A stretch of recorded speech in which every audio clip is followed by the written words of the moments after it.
ನಮಸ್ತೆ. ಇದು Sunday vlog ಆಗಿರುತ್ತೆ. ಇವತ್ತು ಸಂಡೇ ಸ್ಪೆಷಲ್ ಆಗಿ ನಾವು ನಾಟಿ ಕೋಳಿ ಮಾಡಿದ್ವಿ. ಅಂದರೆ ಮೊಟ್ಟೆ ಕೋಳಿ.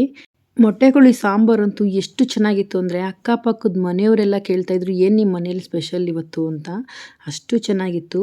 ಮೊಟ್ಟೆ ಕೋಳಿಲೇ ನಾವು ಫ್ರೈ ಕೂಡ ಮಾಡಿದ್ವಿ. ಎಷ್ಟು ಚೆನ್ನಾಗಿತ್ತು ಗೊತ್ತಾ.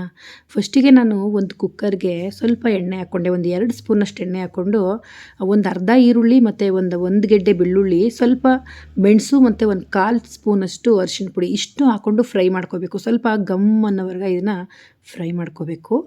ಫ್ರೈ ಮಾಡ್ಕೊಂಡಾದ್ಮೇಲೆ ಇದಕ್ಕೆ ನಾವು ಚಿಕನ್ ಹಾಕೋಬೇಕಾಗುತ್ತೆ. ಮೊಟ್ಟೆ ಕೋಳಿ ಚಿಕನ್ ಇದೆಯಲ್ಲ, ಅದು ನೀಟಾಗಿ ವಾಶ್ ಮಾಡಿ ಇಟ್ಕೊಂಡಿದ್ವಿ.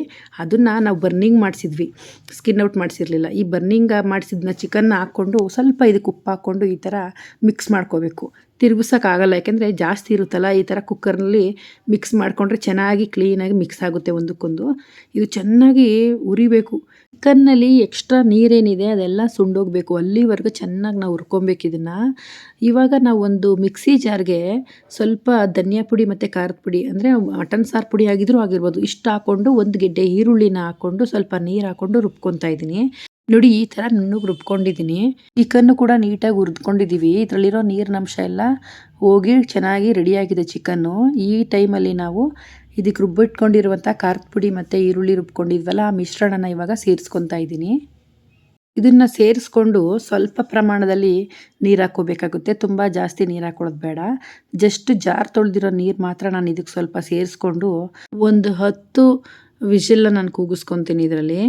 ಏಕೆಂದರೆ ಚಿಕನ್ ಜಾಸ್ತಿ ಬೇಯಬೇಕು, ಗಟ್ಟಿ ಇರೋದ್ರಿಂದ ಇದು ಬೇಗ ಬೇಯಲ್ಲ.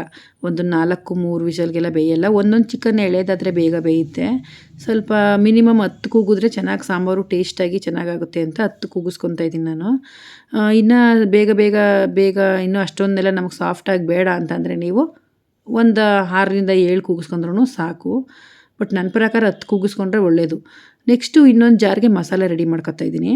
ಒಂದು ಅರ್ಧ ಹೋಳು ಕಾಯಿ ಹಾಕ್ಕೊಂಡಿದ್ದೀನಿ. ಸ್ವಲ್ಪ ಕೊತ್ತಂಬರಿ ಸೊಪ್ಪು ಮತ್ತು ಪುದೀನ ಸೊಪ್ಪು, ಒಂದು ಗೆಡ್ಡೆ ಈರುಳ್ಳಿ ಮತ್ತು ಒಂದು 2-3 ಗೆಡ್ಡೆ ಬೆಳ್ಳುಳ್ಳಿ ಹಾಕ್ಕೊಂಡಿದ್ದೀನಿ. ಸ್ವಲ್ಪ ಚಕ್ಕೆ, ಲವಂಗ, ಗಸಗಸೆ, ಒಂದು ಸ್ಪೂನಷ್ಟು ಹುರ್ಗಡ್ಲೆ, ಆಮೇಲೆ ಸ್ವಲ್ಪ ಶುಂಠಿ ಇಷ್ಟು ಹಾಕ್ಕೊಂಡು ಇದಕ್ಕೆ ಸ್ವಲ್ಪ ನೀರು ಹಾಕ್ಕೊಂಡು ರುಬ್ಕೊಬೇಕಾಗುತ್ತೆ. ಚೆನ್ನಾಗಿ ಇದನ್ನು ನುಣ್ಣಗೆ ರುಬ್ಕೊಂಬಿಟ್ಟಿದ್ದೀವಿ. ಇದನ್ನು ರುಬ್ಬಿ ನಾನು ಇದರಲ್ಲಿರೋ ಮಸಾಲೆನ ಒಂದು 4 ಸ್ಪೂನ್ ಎತ್ಕೊಂಡು ಸೈಡ್ಗೆ ಇಟ್ಕೊಂಡ್ಬಿಡ್ತೀನಿ. ಏಕೆಂದರೆ ಇದು ಫ್ರೈ ಮಾಡಬೇಕಲ್ಲ ನಾವು, ಅದಕ್ಕೆ ಬೇಕು. ಹಾಗಾಗಿ ತುಂಬ ಚೆನ್ನಾಗಿರುತ್ತೆ ಈ ಫ್ರೈ. ನಾನು ಫಸ್ಟ್ ಟೈಮ್ ಮಾಡಿದ್ದು. ನಾನು 10 ವಿಷಲ್ ಆದಮೇಲೆ ಇದನ್ನು ನೆಕ್ಸ್ಟ್ ಬೇರೆ ಪಾತ್ರೆಗೆ ಶಿಫ್ಟ್ ಮಾಡ್ಕೊಂಬಿಟ್ಟಿದ್ದೀನಿ ಚಿಕನ್ನ. ಅದಕ್ಕೆ ಇವಾಗ ರುಬ್ಬಿಟ್ಕೊಂಡಿರುವಂತಹ ಮಸಾಲೆನ ಸೇರಿಸ್ಕೊಂಡು ಎಷ್ಟು ಬೇಕಷ್ಟು ನಮಗೆ ನೋಡಿಕೊಂಡು ಗಟ್ಟಿ ಸಾಂಬಾರು ಅಷ್ಟಕ್ಕೆ ನಾನು ನೀರು ಹಾಕ್ಕೊತಾ ಇದ್ದೀನಿ. ಇಲ್ಲಿ ನಿಮಗೆ ಗೊತ್ತಾಗುತ್ತೆ ತುಂಬ ಗಟ್ಟಿ ಬೇಕಾ ತೆಳು ಬೇಕಾ ಅಂತ. ಅಷ್ಟು ಮಾತ್ರ ನಾವು ನೀರು ಹಾಕ್ಕೊಂಡ್ರೆ ಸಾಕು.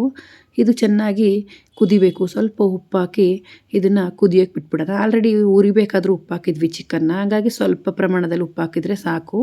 ಇದು ಚೆನ್ನಾಗಿ ಒಂದು 10-15 ನಿಮಿಷ ಕುದ್ರೆ ಸಾಕು. ಸಾಂಬಾರು ನಮ್ಗೆ ರೆಡಿ ಆಗಿಬಿಡುತ್ತೆ. ಮಸಾಲೆನೂ ಬೇಗ ಬೆಂದ್ಬಿಡುತ್ತೆ. ಇವಾಗ ಚಿಕನ್ ಬೆಂದಿದೆ, ನಾವು ಫ್ರೈಗೆ ರೆಡಿ ಮಾಡ್ಕೊಂಬಿಡೋಣ. ಇವಾಗ ಒಂದು ಬಾಣಲಿ ತೊಗೊಂಡು ನಾನು ಅದಕ್ಕೆ ಒಂದು 4-5 ಟೇಬಲ್ ಸ್ಪೂನಷ್ಟು ಆಯಿಲ್ನ ಹಾಕ್ಕೊಂಡಿದ್ದೀನಿ. ಇವಾಗ 4-5 ಗೆಡ್ಡೆ ಬೆಳ್ಳುಳ್ಳಿ ಹಾಕ್ಕೊಂಡಿದ್ದೀನಿ ಜಜ್ಜಿಬಿಟ್ಟು, ಮತ್ತು ಒಂದು 3 ಸ್ಪೂನಷ್ಟು ಮೆಣಸನ್ನ ಸ್ವಲ್ಪ ತರ್ತರಿಯಾಗಿ ಕುಟ್ಟಿ ನಾನು ಹಾಕ್ಕೊಂಡಿದ್ದೀನಿ. ಇವೆರಡು ಚೆನ್ನಾಗಿ ಗಮ್ ಅಂತ ಬರೋವರೆಗೂ ನಾವು ಫ್ರೈ ಮಾಡ್ಕೋಬೇಕು. ಬೆಳ್ಳುಳ್ಳಿದು ಗಮ್ ಅಂತ ಬರುತ್ತಲ್ಲ, ಅಲ್ಲಿವರೆಗೂ ನಾವು ಚೆನ್ನಾಗಿ ರೋಸ್ಟ್ ಮಾಡ್ಕೋಬೇಕು. ಇದಾದಮೇಲೆ ಎತ್ತಿಟ್ಕೊಂಡಿದ್ವಲ್ಲ ಮಸಾಲೆ, ಅದನ್ನು ಸಹ ಸೇರಿಸ್ಕೊಂಡು ಸ್ವಲ್ಪ ನೀರು ಹಾಕ್ಕೊಂಡಿದ್ದೀನಿ. ಹಾಕ್ಕೊಂಡಿದ್ದಕ್ಕೆ ಸ್ವಲ್ಪ ಉಪ್ಪು ಹಾಕ್ಕೊಂಡು ಚೆನ್ನಾಗಿ ಈ ಥರ ಫ್ರೈ ಮಾಡ್ಕೊಳ್ಳೋಣ. ಮಸಾಲೆಯಲ್ಲಿರುವಂತಹ ಹಸಿ ವಾಸನೆ ಹೋಗೋವರೆಗೂ ಫ್ರೈ ಮಾಡ್ಕೋಬೇಕು.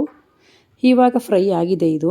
ಇದಕ್ಕೆ ನಾನು ಬೆಂದಿರುವಂತಹ ಚಿಕನ್ ಪೀಸ್ಗಳನ್ನ ಹಾಕ್ಕೋತಾ ಇದ್ದೀನಿ. ಈ ಥರ ಒಂದು ಜಾಲರಿ ತೊಗೊಂಬಿಡಿ, ಈಸಿ ಆಗುತ್ತೆ. ಇವಾಗ ಇದಕ್ಕೆ ಸೇರಿಸ್ಕೋಬೇಕು. ಸ್ವಲ್ಪ ನಿಮಗೆ ಎಷ್ಟು ಬೇಕು ಚಿಕನ್ನು ಅಷ್ಟು ಫ್ರೈ ಮಾಡಿಕೊಂಡ್ರೂ ಸಾಕು. ಪೂರ್ತಿನೂ ಮಾಡ್ಕೋಬೋದು, ಇಲ್ಲಾಂದರೆ ನಮ್ಗೆ ಸಾಂಬಾರಲ್ಲಿ ಇಷ್ಟ ಅಂದರೆ ಸಾಂಬಾರಲ್ಲೂ ನಿಮ್ಗೆ ಬೇಕಾದಷ್ಟು ಪೀಸ್ನ ಉಳಿಸ್ಕೊಬೋದು. ಸಾಂಬಾರಿಗಿಂತನೂ ಈ ಥರ ಫ್ರೈ ಮಾಡ್ಕೊಂಬಿಟ್ರೆ ನಿಜವಾಗ್ಲೂ ಚೆನ್ನಾಗಿರುತ್ತೆ. ಪೀಸ್ ಅಂತೂ ಎಷ್ಟು ಚೆನ್ನಾಗಿರುತ್ತೆ ಅಂದರೆ ಸ್ವಲ್ಪ ಸ್ಪೈಸಿಯಾಗಿ ಒಂಥರ ಟೇಸ್ಟ್ ಅಂತೂ ಸಖತ್ತಾಗಿರುತ್ತೆ. ಈ ಫ್ರೈ ಮಸಾಲೆ ಎಲ್ಲ ಹಾಕ್ತೀವಲ್ಲ ಆ ಥರ ಇರೋಲ್ಲ ಇದು. ಸ್ವಲ್ಪ ಚೆನ್ನಾಗಿರುತ್ತೆ, ಇನ್ನೂ ಚೆನ್ನಾಗಿರುತ್ತೆ. ಪೆಪ್ಪರು, ಬೆಳ್ಳುಳ್ಳಿ ಎಲ್ಲ ಹಾಕಿರೋದ್ರಿಂದ ಇದೇ ಒಂಥರ ಫ್ಲೇವರ್ ಇರುತ್ತೆ. ಇದು ಇವಾಗ ರೆಡಿ ಆಯಿತು. ಮೊಟ್ಟೆ ಕೋಳಿಲಿ ಈ ಥರ ಮೊಟ್ಟೆ ಊದಿ ಅಂತ ಬರುತ್ತೆ ನೋಡಿ, ಭಂಡಾರಗಳು, ಈ ಥರ ಕೋಳಿ ಮೊಟ್ಟೆ, ಈ ಲಿವರು ಇದೆಲ್ಲ ಬರುತ್ತಲ್ಲ, ಇದನ್ನೆಲ್ಲ ನಾವು ಇವಾಗ ಹಾಕ್ಬಿಟ್ಟು ಒಂದು 10 ನಿಮಿಷಗಳ ಕಾಲ ಸಾಂಬಾರನ್ನ ಕುದಿಸ್ಕೊಂಡ್ರೆ, ಒಂದು 5 ನಿಮಿಷ ಕುದಿಸಿದ್ರೆ ಸಾಕು, ಸಾಂಬಾರು ಬಿಸಿಗೇನೆ ಅದು ರೆಡಿ ಆಗಿಬಿಡುತ್ತೆ. ನನಗಂತೂ ಅದು ತುಂಬಾ ಇಷ್ಟ, ಫೇವ್ರೆಟ್ ಅದು ಮೊಟ್ಟೆ ಊದಿ ಅಂತಾರಲ್ಲ ಅದಂತೂ. ಫ್ರೈ ಎಲ್ಲ ನೀಟಾಗಿ ರೆಡಿ ಆಗಿಬಿಡ್ತು. ಫ್ರೈಯಲ್ಲಿ ಏನು ಉರಿಯೋಂಗಿಲ್ಲ, ನಾವು ಜಸ್ಟ್ ಮಿಕ್ಸ್ ಮಾಡಿಕೊಂಡ್ರೆ ಸಾಕು. ಆ ಬೆಳ್ಳುಳ್ಳಿ ಪೆಪ್ಪರ್ದೆಲ್ಲ ಇರುತ್ತಲ್ಲ ಮಸಾಲೆ, ಅದನ್ನು ಮಿಕ್ಸ್ ಮಾಡಿಕೊಂಡ್ರೆ ಈ ಫ್ರೈ ರೆಡಿ ಆಗಿಬಿಡುತ್ತೆ. ನಾನು ಸ್ವಲ್ಪ ಕೊತ್ತಂಬರಿ ಸೊಪ್ಪನ್ನ ಹಾಕಿದ್ದೀನಿ ಮೇಲ್ಗಡೆ. ಈ ಕಡೆ ಸಾಂಬಾರು ರೆಡಿ ಆಯಿತು, ಈ ಕಡೆ ಫ್ರೈಯು ರೆಡಿ ಆಯಿತು. ಈ ಸಾಂಬಾರು ಗಮನಕ್ಕೆ ಅಕ್ಕಪಕ್ಕ ಮನೆಯವರಂತೂ ನಿಜವಾಗ್ಲೂ ಏನು ಇವತ್ತು ನಿಮ್ಮ ಮನೇಲಿ ಸ್ಪೆಷಲ್ಲ ಅಂತ ಕೇಳಬೇಕು, ಅಷ್ಟು ಚೆನ್ನಾಗಿತ್ತು ಟೇಸ್ಟು ಮತ್ತು ಗಮನ ಅಂತೂ ಊರಿಗೆಲ್ಲ ಹೋಗ್ತಾಯಿತ್ತು. ಮತ್ತು ನೀವು ಒಂದ್ಸರಿ ಖಂಡಿತವಾಗ್ಲೂ ಇದು ಮಾಡಿ ಹೇಗೆ ಬಂತು ಅಂತ ಕಮೆಂಟ್ ಮೂಲಕ ನನಗೆ ತಿಳಿಸಿ. Thank you for watching.